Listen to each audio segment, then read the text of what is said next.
तो आज हम बात करने वाले हैं 1992 के उस मशहूर भारतीय सिक्योरिटीज घोटाले की और उस एक शख्स की जो इसके बिल्कुल केंद्र में था, हर्षद मेहता। चलिए सीधे कहानी के दिल में उतरते हैं। ये सब शुरू होता है एक बहुत बड़े, बहुत ही भारी भरकम सवाल से, 4000 करोड़ रुपए के सवाल से। जी हाँ, 4000 करोड़।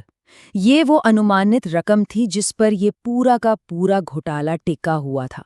जरा एक पल के लिए सोचिए, साल 1992 में ये कितनी बड़ी, कितनी ज्यादा रकम रही होगी। और यही बात हमें इस कहानी के सबसे बुनियादी सवाल पर ले आती है।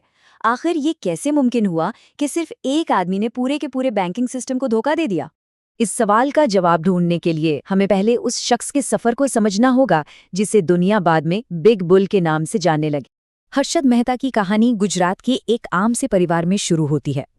मुंबई आकर उन्होंने बीकॉम किया और फिर कई छोटी मोटी नौकरियां की। लेकिन देखिए, ये 80 का दशक था। भारत की अर्थव्यवस्था दुनिया के लिए लगभग बंद थी, पर लोगों के सपने बहुत ऊंचे थे।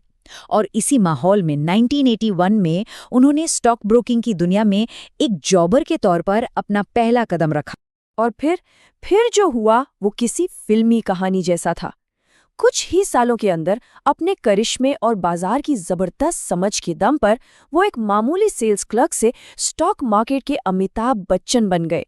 उनकी कामयाबी का अंदाजा लगाना हो तो बस इतना समझिए कि वो 15,000 स्क्वायर फीट के आलीशान पेंट हाउस में रहते थे, जिसमें एक मिनी गोल्फ कोर्स तक था।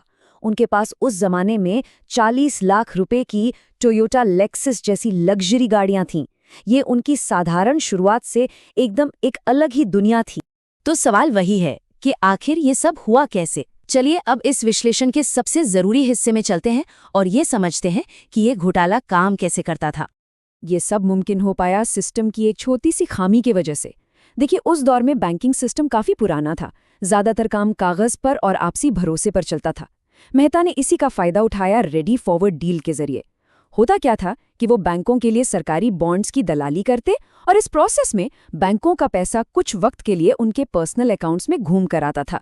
बस इसी पैसे का इस्तेमाल करके वो स्टॉक की कीमतें आसमान पर पहुंचाते, मोटा मुनाफा कमाते और फिर बैंकों को उनका पैसा थोड़े से ब्याज के साथ लौटा देते थे। अब इस पूरे खेल में एक और खिलाड़ी बहुत अहम था, बैंक रसीद, जिसे शॉर्ट में BR कहते थे। ये सिर्फ एक कागज की पर्ची होती थी जो बताती थी कि एक बैंक ने दूसरे बैंक को सिक्योरिटीज बेचती हैं। असल में इसे कैश की तरह ही माना जाता था, लेकिन सिक्योरिटीज की असली डिलीवरी बाद में होती थी।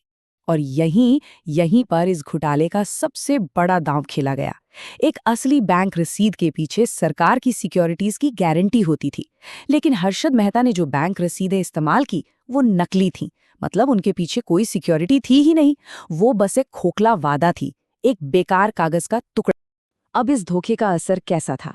बैंकों से निकाले गए पैसे से बाजार में एक ऐसी तेजी लाई गई जो असल में थी ही नहीं। इसका सबसे अच्छा उदाहरण है ACC का स्टॉक। मेहता के खेल से पहले इसकी कीमत थी 200 रुपए और बाद में ये 9,000 रुपए तक पहुंच गया। सोचिए, 4400% की बढ़ोतरी। ये अविश्वसनीय।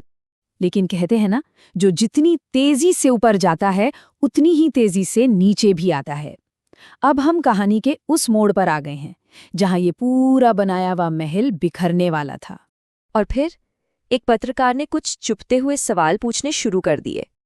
अप्रैल 1992 में टाइम्स ऑफ इंडिया के पत्रकार सुचेता दलाल ने इस पूरी स्कीम का पर्दाफाश कर दिया। उनकी एक रिपोर्ट ने वो चिंगारी लगाई जिसने पूरे बाजार में आग लगा दी। इस खुलासे से ठीक पहले सेंसेक्स अपने ऑल टाइम हाई पर था, लगभग 4500 के आंकड़े पर। और फिर जैसे ही ये खबर बाहर आई, बाजार ताश के पत्तों की तरह ढह गया। सेंसेक्स 4,500 से गिरकर सीधा 2500 पर आ गया।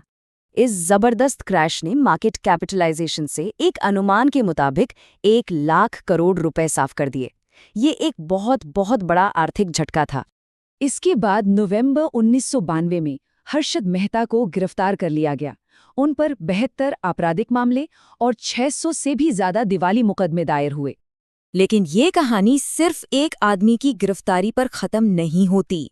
इस घोटाले ने भारतीय वित्तीय बाजार पर एक ऐसी छाप छोड़ी जो आज भी मौजूद है। असल में इस घोटाले की वजह से ही सिस्टम में कई बड़े और जरूरी सुधार हुए। नेशनल स्टॉक एक्सचेंज यानी NSE की स्थापना हुई। रेगुलेटर सेबी को बहुत ज़्यादा ताकत दी गई।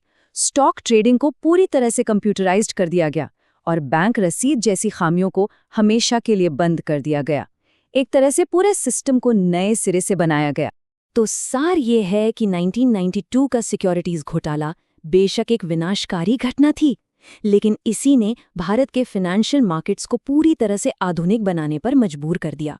कभी-कभी एक बड़ी तबाही ही एक बड़े बदलाव की नींव रखती है। और आखिर में ये कहानी हमें एक सवाल के साथ छोड़ जाती है। क्या हर्षद मेहता एक शातिर अपराधी था, या फिर वो उस वक्त के एक टूटे-फूटे, खामियों से भरे सिस्टम की ही एक पैदाइश था? इस पर सोचना जरूरी है।